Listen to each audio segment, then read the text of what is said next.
I was walking down Brunswick Street in Fitzroy the other day, and I realized that it was 11 years ago that I first came to Australia, and came to Melbourne, actually, in particular.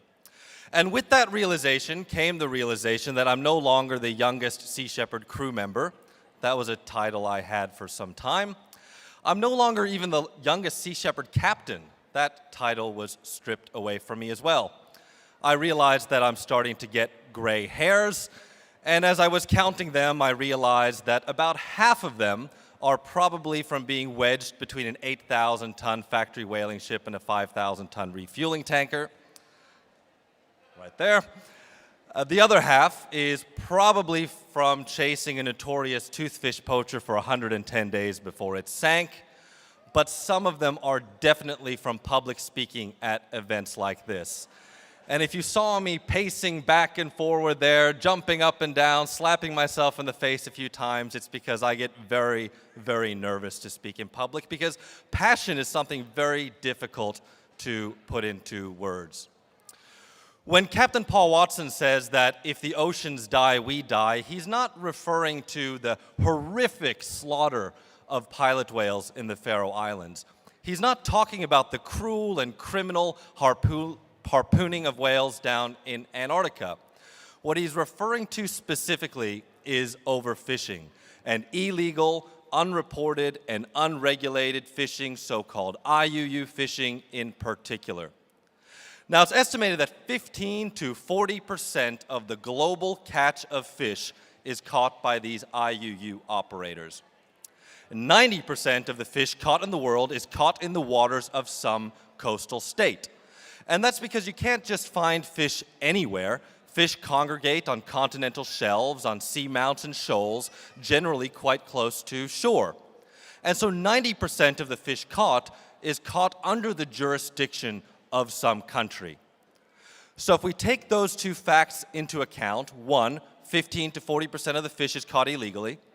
Two, 90% of the fish is caught under the jurisdiction of a state. Then if we are serious about saving the oceans, we have to work together with governments that lack the economic means to adequately monitor, control, and surveil their waters. Now, last year, my crew and I completed the longest maritime pursuit in history when we chased the Interpol-wanted fishing vessel Thunder for 110 days from the frigid waters of Antarctica to the warm waters of equatorial Africa. After chasing them across 3 oceans covering 10,000 nautical miles, the captain of the Thunder, Captain Cataldo, decided to sink his own ship because he could not shake our relentless pursuit.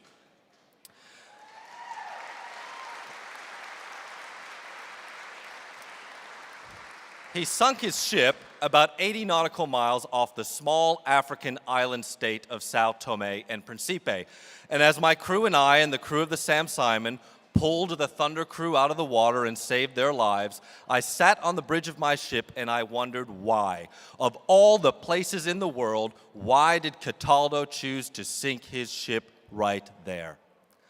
When I looked at the geopolitics of the area, I realized that Sao Tome and Principe has no naval patrol vessel. They have a couple of small boats within their coast guard that have a range of about 20 miles, a quarter of the distance to where the Thunder now sits, 3,800 meters on the ocean bottom. So Captain Cataldo could feel safe and comfortable knowing that nobody was going to salvage his ship. No Navy or Coast Guard was going to come out to meet him, throw submersible pumps on board, and keep that ship and the valuable evidence on board afloat. He knew that his ship was going to sink, and the evidence along with it. And what I realized is that the same reason that Captain Cataldo sank his ship in the Gulf of Guinea is the same reason why that area is a major hub for drug trafficking and for transshipment of illegally caught fish. As my crew and I chased the Thunder up the west coast of Africa, I was in contact with several governments begging them to please arrest that ship. And it was the small African coastal state of Gabon that said to me that if the Thunder entered their waters, then it would be arrested.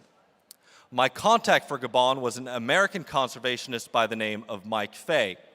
Now, Mike Fay is a National Geographic explorer in residence. And he rose to world fame in the late 1990s when he completed his mega transect walk, a 455-day walk covering 2,000 miles of Gabon from the Congo Basin to the coast of Gabon. He did this trek with just 12 pygmy guides. At times, the jungle was so thick that they only progressed half a mile a day. And during this epic expedition, Mike Fay inventoried every single plant and animal that he came across. He inventoried Gabon's special lowland gorillas, special because they spend most of their time out on the beach. He discovered Gabon's surfing hippos, unique because like so many Australians, they will head down to the beach, they will swim out to sea just to body surf back to shore. Now, the scientific community doesn't know why they do it, but when I gave a speech in Israel about 3 weeks ago, someone in the audience yelled out to me that they do it because it's fun. And that's probably the closest thing to the truth. Now, Mike Fay's expedition laid the foundation for the establishment of Gabon's national park system. 11 national parks covering 15% of the land area of Gabon, meaning that Gabon has more protected forest than any country in the world for its size. Less known is that 20% of the tuna caught in the Atlantic is caught in the waters of Gabon. Now, when the European Union signs what are known as European Fisheries Partnership Agreements with small African countries, they look pretty decent on paper. They'll say, of course you can board our ships, of course you can put observers on board, of course you can inspect our catch. But you're responsible for paying them, you're responsible for getting them out to our ships, and you're responsible for repatriating them back home from whatever distant foreign port we end up in. So needless to say, many of these African countries struggling financially can meet that term in the contract. I was invited down to Gabon, where I met with the Minister of Defense and the Minister of Fisheries, and together we signed a historic agreement.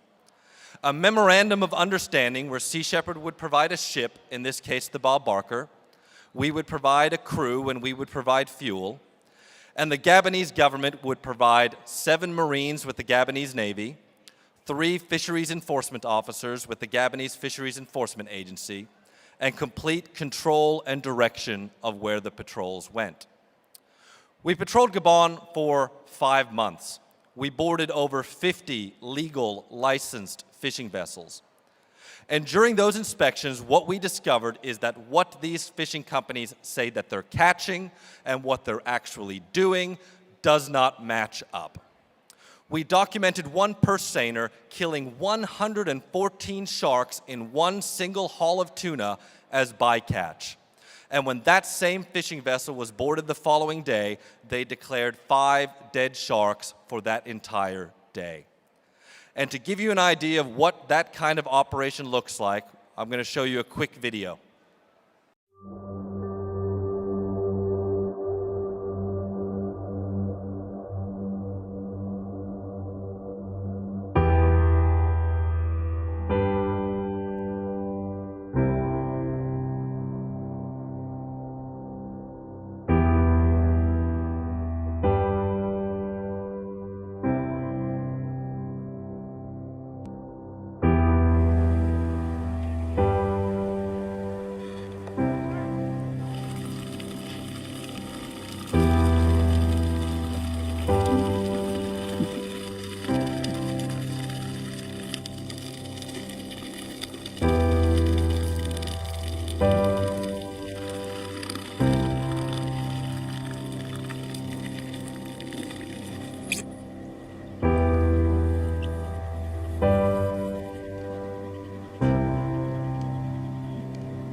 Now, it's often said that the oceans are out of sight and out of mind. What Operation Albacore allows the government of Gabon to do is to put eyes on the water. Prior to the arrival of the Bob Barker, these fishing vessels had been operating in Gabonese waters and they had never been boarded before. By having eyes on the water, the government of Gabon can decide which vessels to ban from their waters, which areas to close off to fishing, and where to establish marine parks. Operation Albacore has also led to the arrest of 4 IUU fishing vessels. Prior to the arrival of the Bob Barker, a fleet of 8 Chinese trawlers flagged to the Congo were coming in across the southern border with Gabon every single night and fishing illegally in the very same marine park that protects Gabon's surfing hippos. Hiding the Bob Barker behind an oil rig, we launched a coordinated nighttime raid. We assisted the Gabonese Navy in boarding and arresting 3 of those ships. Those vessels were escorted into Gabon, they were detained, and ever since those arrests, the incursions into that marine park stopped completely.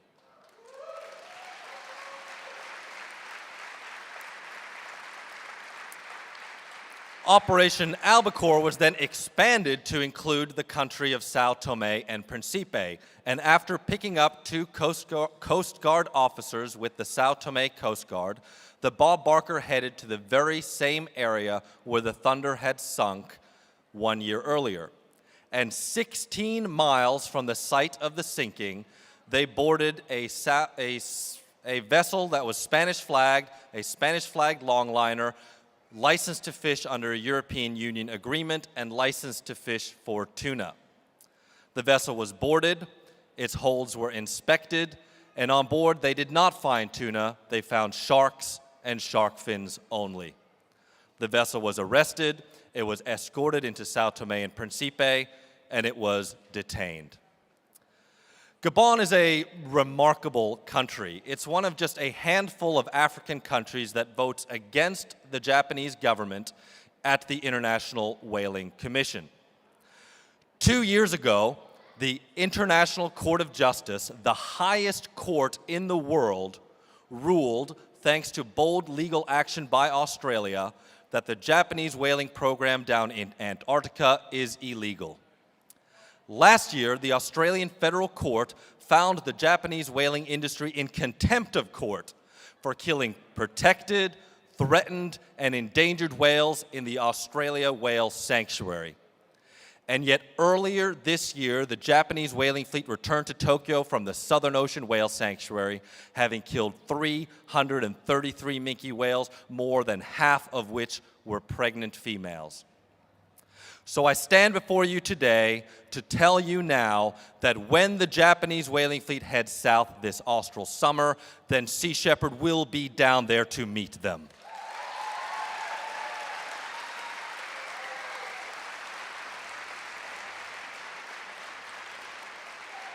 Leading the campaign will be a brand new Sea Shepherd vessel called the Ocean Warrior, purchased thanks to a generous grant by the Dutch Postcode Lottery, and this is the fastest vessel that Sea Shepherd has ever owned. We have the vessel, we now need to raise the money to bring it to Australia and then down to the Antarctic where it belongs. And that's why we're here today. We need your support to do it. And I just want to announce that thanks to the generous donation that Philip Wolin made, this gift of $20,000,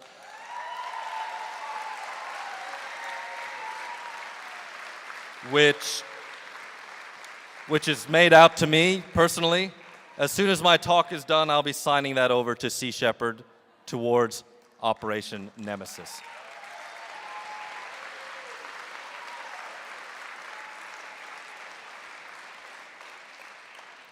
Very often, the media refers to our campaigns as a David and Goliath struggle. And it's a biblical story that's often used as a metaphor for improbable victory. Improbable because the lightly clad shepherd, David, slew the heavily armored Goliath, this giant. And he did it by simply slinging a small stone. But I recently read a book by the author Malcolm Gladwell, and he speaks quite eloquently saying that victory actually was inevitable for David. Goliath was massive, that's true, but his size made him very, very slow. He was heavily armored, but he still had weak points. In the case of this biblical story, it was his chin. And the reason that we use this as a metaphor all the time is that too often power is confused with physical strength. It's why this image is so dramatic of the 500-ton Bob Barker between these two massive ships. But the truth is that power is rarely about physical strength. Power is about courage, it's about innovation, and it's about being absolutely relentless in pursuit of your campaign goals. Now, in the past, the Japanese whaling fleet has rammed us with their superior size. They've outrun us with their superior speed. But the Ocean Warrior is a vessel that they cannot catch. It is our David's sling, and our campaigns down in Antarctica are a David and Goliath struggle, but not because we're going up against insurmountable odds. It's a David and Goliath struggle because victory is inevitable.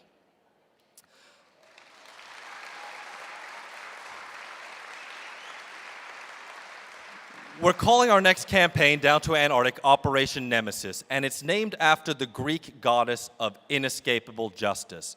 And it will be the most difficult campaign that we have ever done. Difficult because the Japanese government has changed the rules of engagement.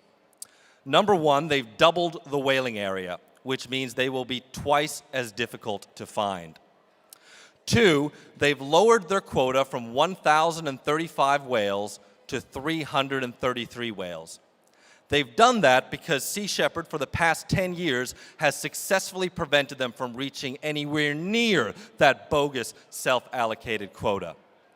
But they've also done it because they think that if I stand in front of you next year and I say that our campaign saved 100 whales, then they think that that will sound very different to your ears than me saying that we saved 800 whales.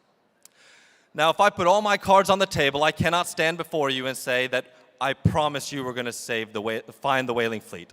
I can't promise you that we're going to find them.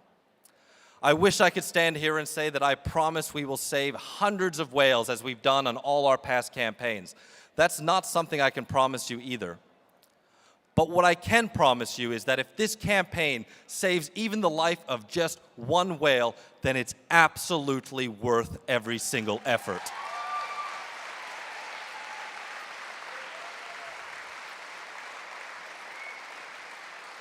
Because numbers and statistics, that is how the Japanese whaling industry measures their success. It's how I have measured our success for way too long. But when you fight for life and when you campaign out of love, you cannot reduce victory to some kind of number. A life saved is not something that can be quantified. And if we forget that, then we forget who we are and we forget what it is that makes us Sea Shepherd.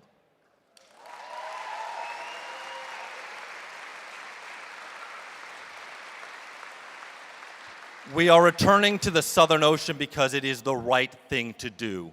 Because just as we know that wealthy countries supporting wealthy fishing companies to steal fish from some of the poorest people in some of the poorest countries is wrong, we know that killing endangered, protected, and threatened whales in a designated whale sanctuary is wrong.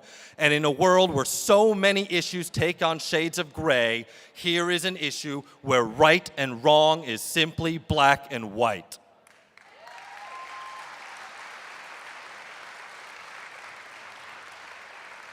I know that we can shut down whaling in the Southern Ocean. My close friends and family, everybody I love and hold dear, will always accuse me of dreaming big. Sometimes they accuse me of dreaming too big. But I've been with Sea Shepherd for 13 years and I do not know any other way to dream but to dream big. T.E. Lawrence, more famously known as Lawrence of Arabia, wrote in his 7 Pillars of Wisdom that the dreamers of the day are dangerous people because they dream with both eyes open so as to make it possible. They dream with both eyes open so as to make it possible. 2 years ago, Captain Siddharth Chakravarty and myself dreamt that we could shut down illegal fishing in Antarctica. And with all 6 of the Bandit 6 out of action, that dream became a reality.